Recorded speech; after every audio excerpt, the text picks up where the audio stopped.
So hello guys, आज हम देखेंगे रोम्बस के बारे में।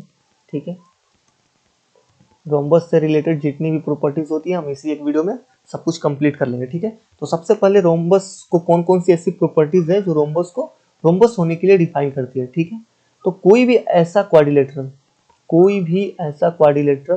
वाली प्रॉपर्टीज की अगर मैं बात करूं तो कोई भी ऐसा क्वाड्रिलेटरल जिसके ऑल साइड्स इक्वल हो, ऑल साइड्स आर इक्वल। ठीक है, second, opposite sides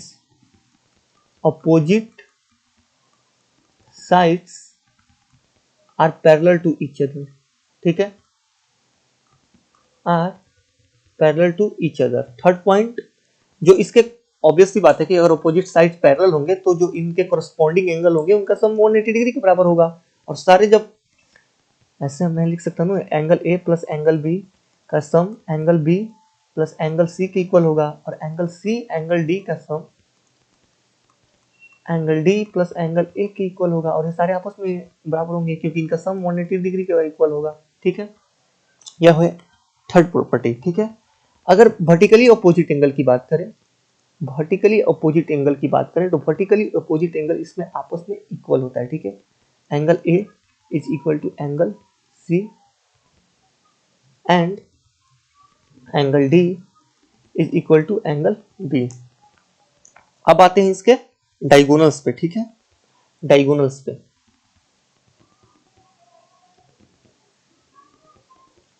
fifth properties, diagonals d1 is equal to not d2। मतलब कि डायगोनल्स इसके इक्वल नहीं होते हैं, बट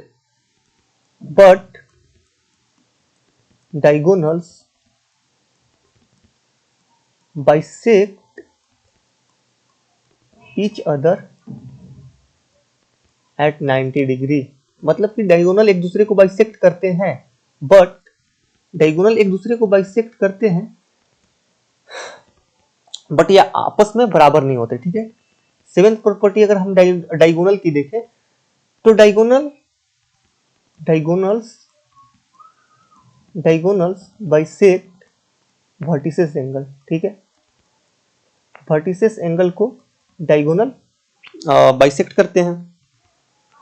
अब मान लो कि अगर डायगोनल इसको हम माने, ठीक है, ये 90 डिग्री पे कट करेगा, तो इसको अगर हम माने d1 तो ये सिर्फ पार्ट, अगर इसको माने AO तो AO कितना होगा d1/2।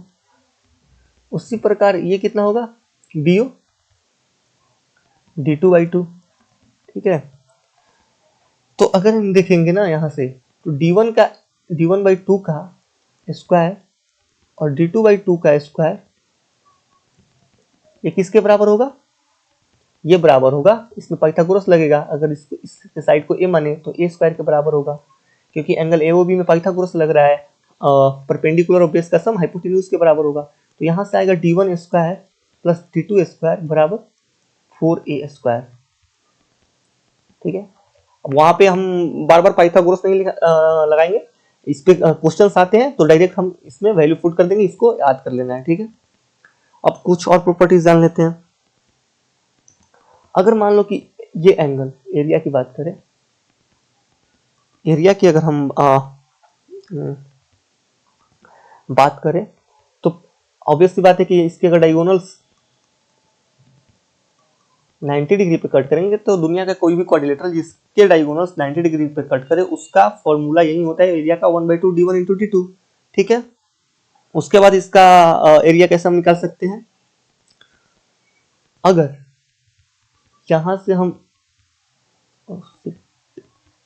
से अगर हम एक परपेंडिकुलर ड्रॉ करें, जिसको हम h बोले, ठीक है ना, जिसको हम h बोले, तो एरिया कितना हो जाएगा सेकेंड केस में 1/2 a इंटू एच।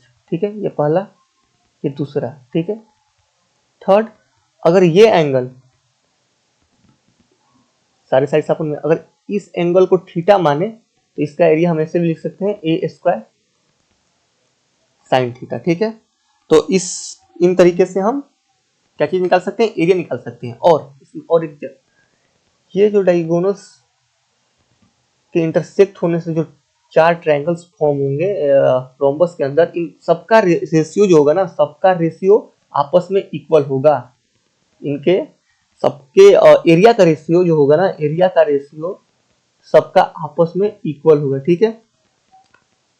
और इसमें हम क्या जान सकते हैं, बस इतना ही, और क्या नहीं जान सकते हैं रोम्बस में, और क्या नहीं जान सकते रोम्बस में। हाँ बस, तो ये रहा रोम्बस के बारे में। अगले क्लास से हम ट्रायंगल स्टार्ट करेंगे। Thank you.